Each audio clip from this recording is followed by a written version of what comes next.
Good morning.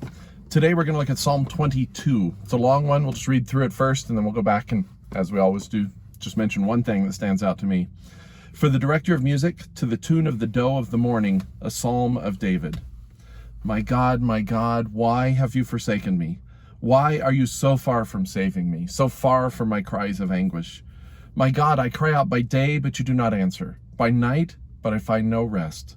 Yet you are enthroned as the Holy One. You are the one Israel praises. In you our ancestors put their trust. They trusted and you delivered them. To you they cried out and were saved. In you they trusted and were not put to shame. But I am a worm and not a man, scorned by everyone, despised by the people. All who see me mock me. They hurl insults, shaking their heads. He trusts in the Lord, they say. Let the Lord rescue him. Let him deliver him, since he delights in him. Yet you brought me out of the womb. You made me trust in you, even at my mother's breast. From birth I was cast on you. From my mother's womb you have been my God. Do not be far from me, for trouble is near, and there is no one to help. Many bulls surround me. Strong bulls of Bashan encircle me. Roaring lions that tear their prey open their mouths wide against me. I am poured out like water, and all my bones are out of joint. My heart has turned to wax. It has melted within me. My mouth is dried up like a potsherd, and my tongue sticks to the roof of my mouth. You lay me in the dust of death. Dogs surround me. A pack of villains encircle me. They pierce my hands and my feet. All my bones are on display. People stare and gloat over me. They divide my clothes among them and cast lots for my garment. But you, Lord, do not be far from me. You are my strength. Come quickly to help me. Deliver me from the sword, my precious life from the power of the dogs. Rescue me from the mouths of the lions. Save me from the horns of the wild oxen.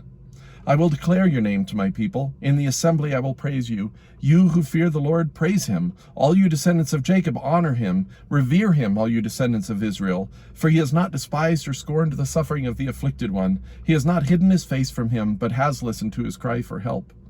From you comes the theme of my praise and the great assembly. Before those who fear you, I will fulfill my vows. The poor will eat and be satisfied. Those who seek the Lord will praise him. May your hearts live forever. All the ends of the earth will remember and turn to the Lord, and all the families of the nations will bow before him. For dominion belongs to the Lord, and he rules over the nations. All the rich of the earth will feast and worship, and all who go down to the dust will kneel before him. Those who cannot keep themselves alive, posterity will serve him. Future generations will be told about the Lord. They will proclaim his righteousness, declaring to a people yet unborn, he has done it. It says it's for the director of music, to the tune of Doe in the Morning. Sometimes I really wish we could hear what these songs are that they're based on. It is a Psalm of David. Aside from that, we don't really know what the context is. Now, there's really two ways to read this psalm, and I find both of them interesting, and I'll just kind of share them briefly, what stands out to me. So one way to read the psalm is just as it is, a description of David's prayer at this given moment. What's really fascinating about the psalm from that standpoint is how dynamic it is, how up and down and everywhere it is. I mean, he is at the lowest of lows, and then he ends on the highest of highs. And I think the only thing I really draw from that is that it's okay to be this way with God. We can be manic, we can be depressed, we can be all over the place. We can just be whoever we are at the moment we are, and that's okay. God can ride with it. God can handle the mercurial swings. Other people in our life may not be able to handle those mood swings for some of us, but God can. And it's just amazing to me that this is just kind of that kind of prayer. It's just like everything is just out there. You could find lament, you can find praise. There's another way this psalm stands out to me, and that's that this psalm has very many passages that are quoted specifically as applying to the Messiah. And if you read this as kind of about the Messiah, which clearly is on some level, because the New Testament tells me these are quotes about the Messiah, then it's pretty amazing what you see as well. Just to pick a couple of these out, the very beginning is what Jesus cries when he's on the cross. My God, why have you forsaken me? Eli, Eli, lema sabachthani. Why have you forsaken me? Just the idea that Jesus felt that anguish of being forsaken, that Jesus feels everything that's in this psalm when he walks the earth. Hebrews says that we serve a God who knows what it means to suffer, and that's what we see in this psalm. He says, I'm a worm and not a man, scorned by everyone, despised by the people. All who see me mock me. They hurl insults, shaking their heads, saying, he trusts in the Lord. Let the Lord rescue him. Let him deliver him. This exactly happened while Jesus was on the cross. That the God of the universe went through not just death, but being a worm and not a man, and scorned and despised by the people. To lower himself to be a man is like us lowering ourselves to be a cockroach, only infinitely more in the first place.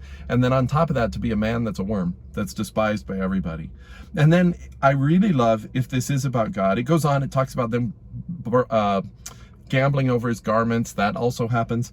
But then if this is about the Messiah, I love the end. Think of it in terms of that. If this is about the salvation of Jesus, after he goes through all this for us, it says, all the rich of the earth will feast and worship. All who go down to the dust will kneel before him. Those who cannot keep themselves alive. Posterity will serve him. Future generations will be told about the Lord. They will proclaim his righteousness, declaring to a people yet unborn, he has done it. I love that. So I think I don't have a specific question for you, except what stands out to you in this psalm. What is it that resonates with you in this long psalm? So thank you very much, and I'll see you tomorrow for Psalm 23.